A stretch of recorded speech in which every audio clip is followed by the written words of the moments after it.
I just said a really bad word. What's up, everybody?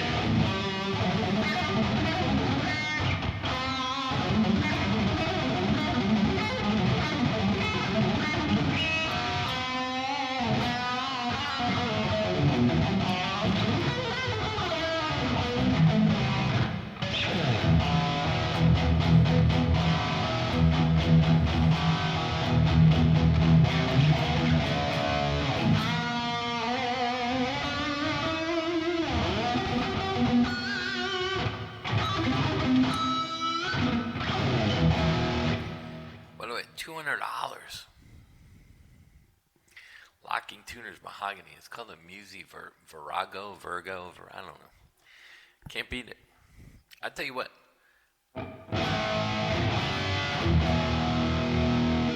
Stays in tune and sounds as good as my Les Pauls now, don't it?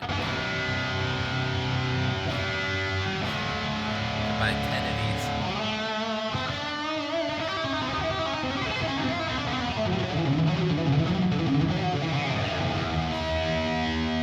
Because once it hits the board with the processing, you won't be able to tell. Anyway, someone's leaving a message. Let's see who it is real quick before I get into all this stuff. So what we're going to talk about is the other part of why music is getting crushed. Oh. I'll let you guys hear.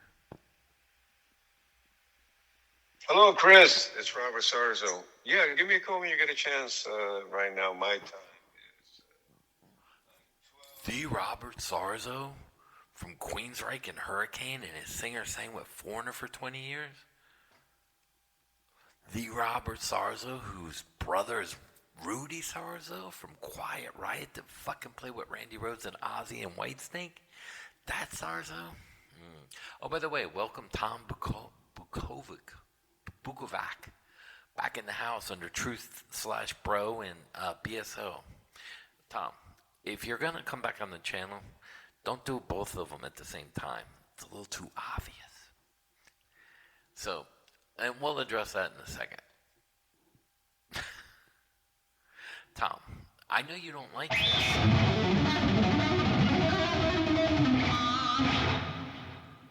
By the way, if I make it to Nashville, you gotta get up and play. Because you gotta. I'll go fucking easy on you, I swear to God. I won't embarrass you. I'll even let you. I got some cool shirts. I got cool stage wear. You know, we'll dress you up nicely. Maybe I bring the 59. I'll let you play mine. Fuck it. Who cares? But I know you don't like that stuff, and you keep coming back. So what is it? Some people say that you live in my head, but you're always on my channel coming back. It's like an obsession. It's like when I break up with like a bad relationship girlfriend, and she keeps coming back to me. There's got to be something. Is it the guns? Tom, is it the guns? It's got to be. Is it the guns? Is it the guns? Or is it... it could be. My boyish good looks at 60 years old. Tom, take a snapshot of that. Freeze it. And you can use it for a Tom fun time. By the way, I just bid on some P. Diddy baby oil on eBay. Pay for his attorneys. I got your address. I want to send it to you. Don't worry. No, it's brand new. It hasn't been opened yet.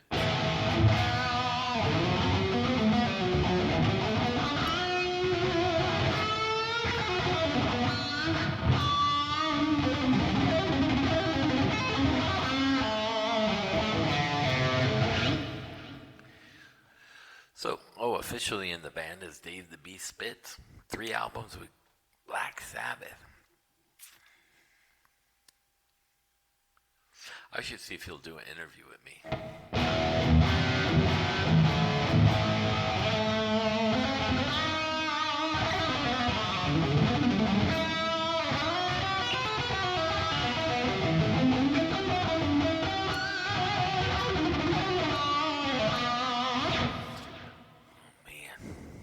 So let's get into some of this stuff. What else is killing the music industry? And I'll get into some Tom stuff and use him as an example.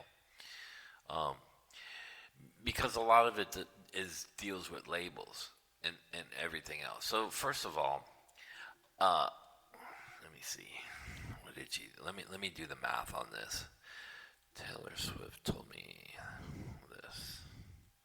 3 million times. She said 149 shows, I think she said. Okay, so Taylor Swift, when she comes into town and rents the Hard Rock Stadium, it's $3 million. If I rent the stadium, it's $500,000. So they price gouge her. Why? But if you play those places and you pay $3 million a piece, you're at $500 million up front to play those places so that you can book and get tickets, and they start, they map it out and do the whole Ticketmaster and all that. So it costs a lot of money just up front for the place you're going to play. Now, if I play like say Dallas House of Blues, I think I paid, it was a while ago, I think I paid like $45,000 when I played there. But there's certain, so a lot of artists can't go out anymore because it costs too much. Now, even Taylor Swift being all that. So let's say it's $500 million. By the time you count the trucks and the planes and the insurances and all that stuff, she's at, say, $1.3 billion for the $2 billion tour. And then you cut that in half for the sponsor because he wants to make some money. So let's say he wants to park at $400 million. Now you're down to $1.7 billion, and there's $300 million left. And then you pay taxes on $300 million. That's 90 off of that. Now you're down to $210 million, and then whoever you're giving thing. So you walk away with like $100 million. Now out of $2 billion, that's shit money. She got raked, price gouged. And that's why guys don't want to tour no more, because they can't afford it. It's not beneficial. And this is happening everywhere in every aspect of our lives. So, like Tom, here's what he doesn't explain about session work. And I'm going to explain this because someone said to me, well, who cares if you have a beer? Because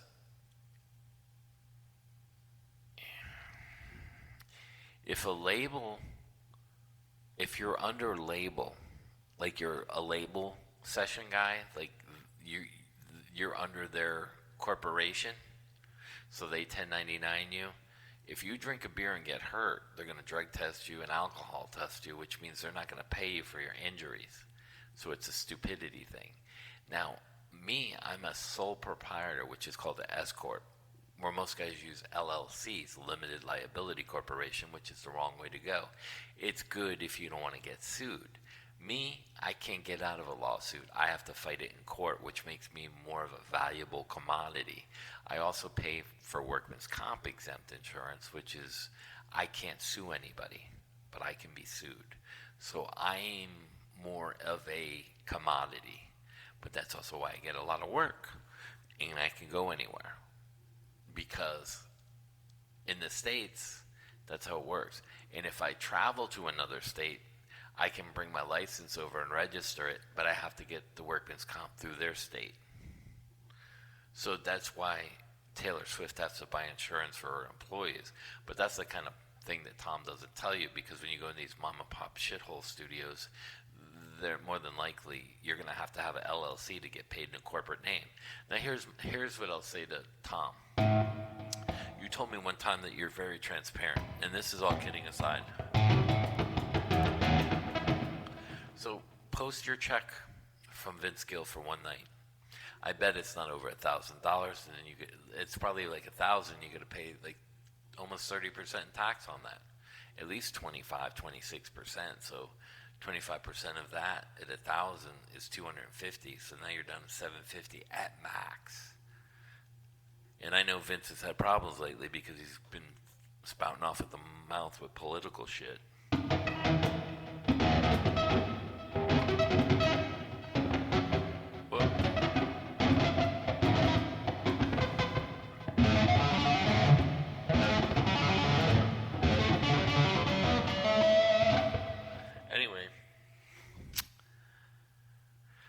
And then you have the whole thing, because that would be interesting and it would be beneficial to people.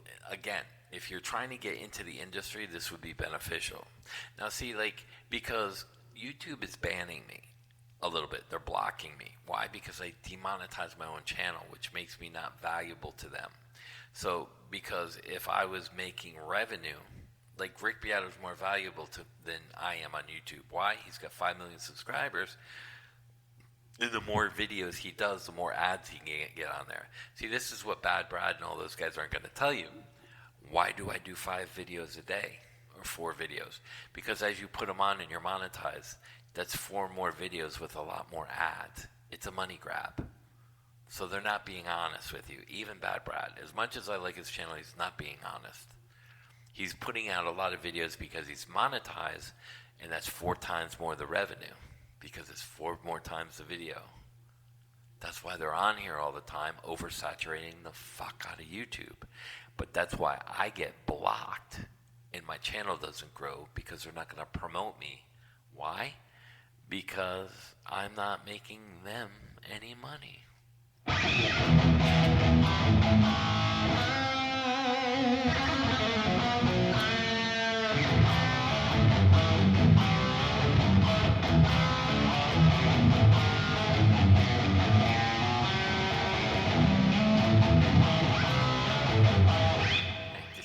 That now was in my brain while I'm talking. My brain constantly working.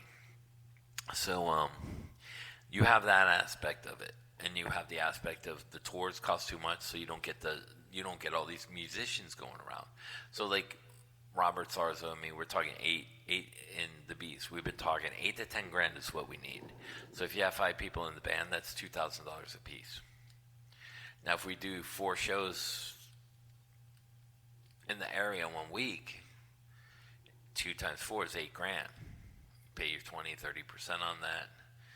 Take off your, so $2,000. So I walk home with $7,000, $6,800 for a week of work. It's good money. Now you times that times 52 weeks, you're up near the 200,000 range just playing with some friends. It's good money. But that's why George Lynch and them guys play clubs now, because they don't have to pay and have a certain amount of money. Now, I may do 2 different bands, one with Jim, so that we're playing just local in Florida, and maybe go up to New York and play. That would help, where we could just get into clubs with him. Again, you need a big name. We reached out Mitch Malloy. I contacted him, but he did write for Taylor Swift as well. And but I'm with Atlantic Records. They bought Arista. So, if you're not Bruno Mars, you go down the chain. Now Tom what was his label? Tom, what was your label? Half Baked, something Baked Records, some shithole record label. That's why your record didn't sell and you can go on tour. And you don't explain this to people because you have no backing, because it's probably like my company, Purple Sage Productions, and then that goes, and that's how I get paid, and it goes in the foundation. But mine goes to major label artists. You're recording your stuff with Guthrie Trap, and that's why it didn't sell, because you have nobody behind you to go out on tour and promote your record, but you don't have a singer either. So if you had Bonnie Raitt or Gretchen Wilson or somebody singing on it,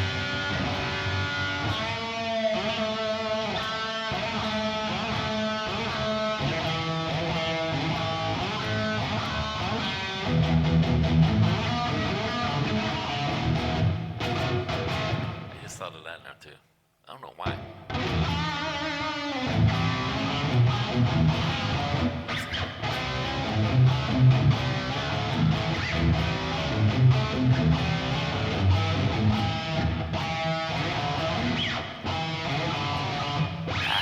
I'll have to work on that. I thought about the D.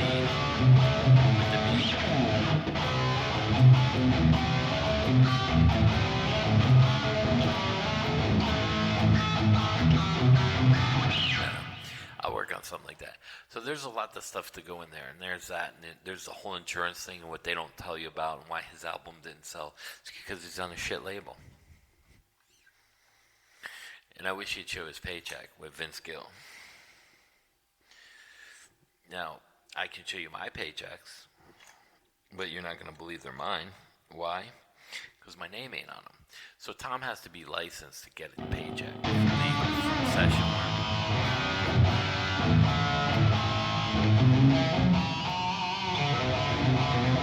So Tom, you could actually prove your self-worth in your paychecks. It'll say Tom Bukovac Corporation or something, whatever your corporation is.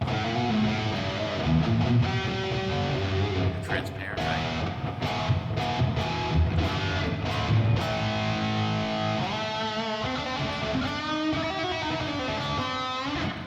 So I'll play like that, Tom. You get on stage.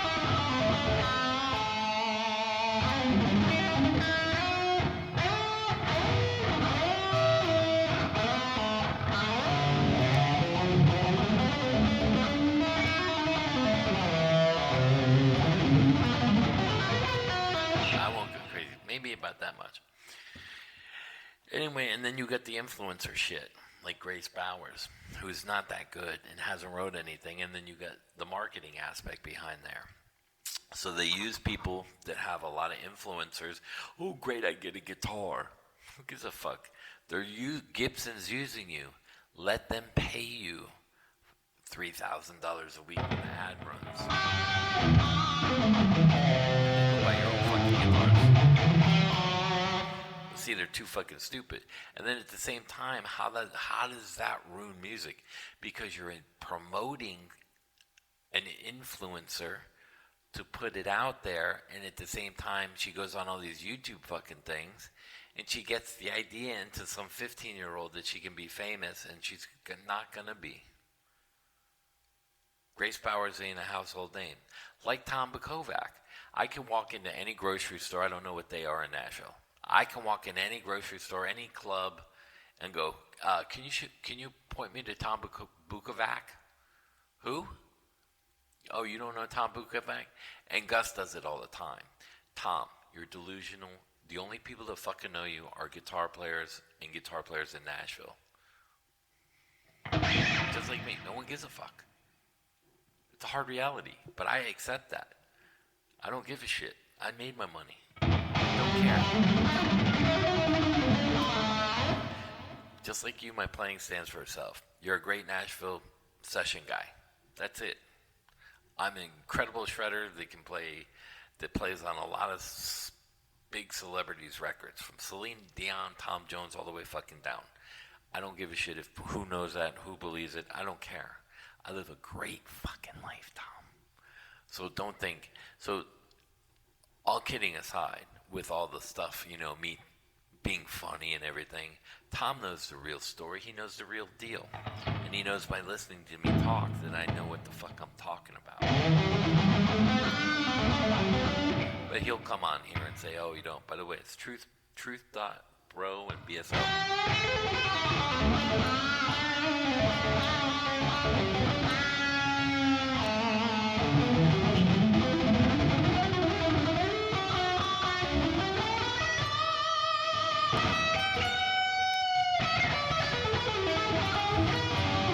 Maybe he can give me lessons before the tour if it goes through.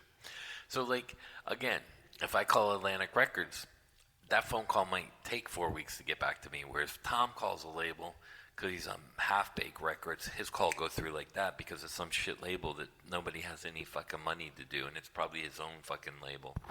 I don't know. But that's the point. Red Shaw ain't calling Atlantic Records and talking to the fucking CEOs. Rick Beato's not calling CEOs. They don't know dick, and they're not making them any money, so they drop way on the list. I still work for these people, so I can call them. Like I just got Sodu.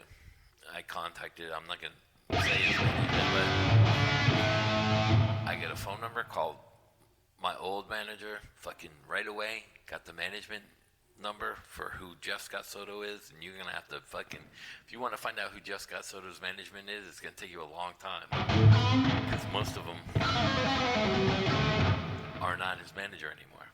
And as a matter of fact, It's right in Miami.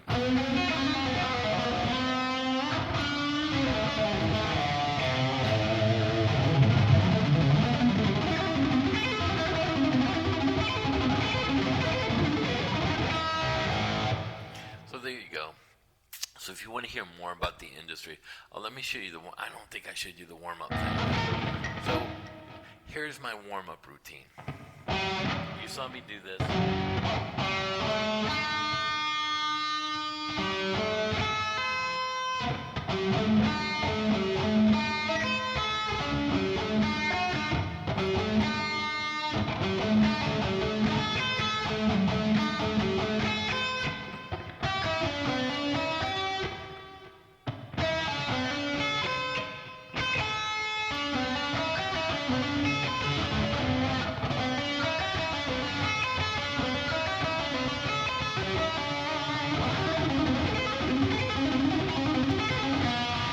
can alter that.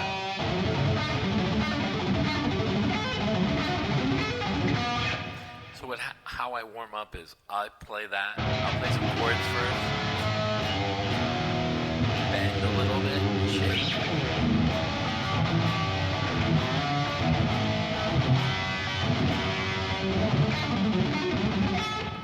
and then I won't play.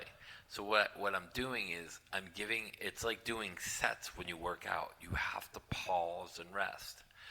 No one's gonna fucking tell you that. So what have I done my whole life? What I just showed you. Warm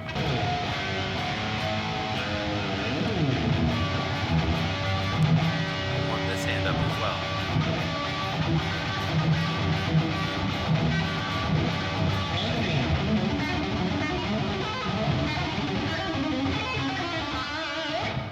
And then I rest. It's like doing sets. I let all the creatine, all the acid dissipate and go right back so that the muscle's fresh, and then I warm up again. And I do that about 4 or 5 times, and then my hands are warmed up. So there you go. It's a nice little warm up. A lot of people want to know. By the way, when you're doing meat feet, you tap the 2 bottom strings all the way down. You have that.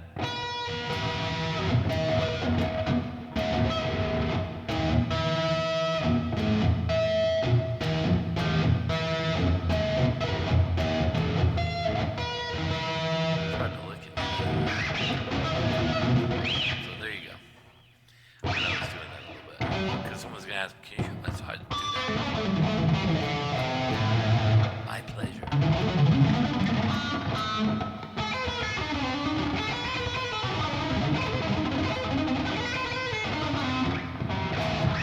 Paul Gilbert string skipping.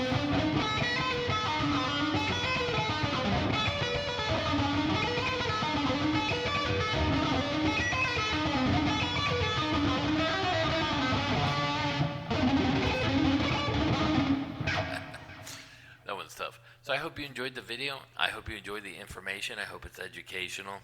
And all kidding aside, Tom, I'm just messing with you. But I would like you to be a little more honest and talk about all the other stuff, like your session work.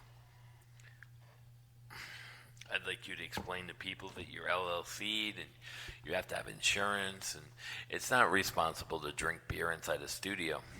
And you should know better.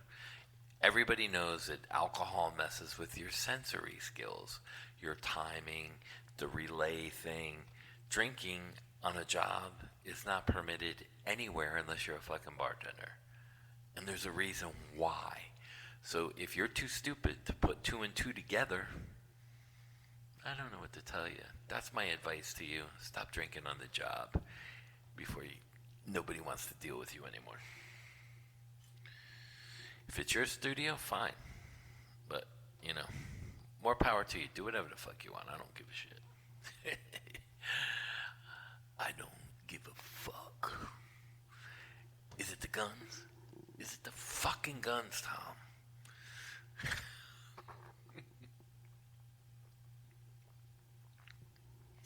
Yes, Tom, I can be a prick. But remember, I'm a 6'1" prick. 230 fucking pounds. Fucking beefcake, baby. Anyway, peace out. And stay safe. It's getting hot out there. It's hot as fuck in Florida. Anyway, the other guy that was a fake, the neurotic guitar player, again, play on words, producer, but he's making all his money off of so he produced his own videos. I guess he's a real producer, kind of like Rick. Anyway, peace out. Have a great weekend, or great week, whatever it is. Great week. Great week. Uprise. It's a great week. Working for the weekend. Anyway, peace out.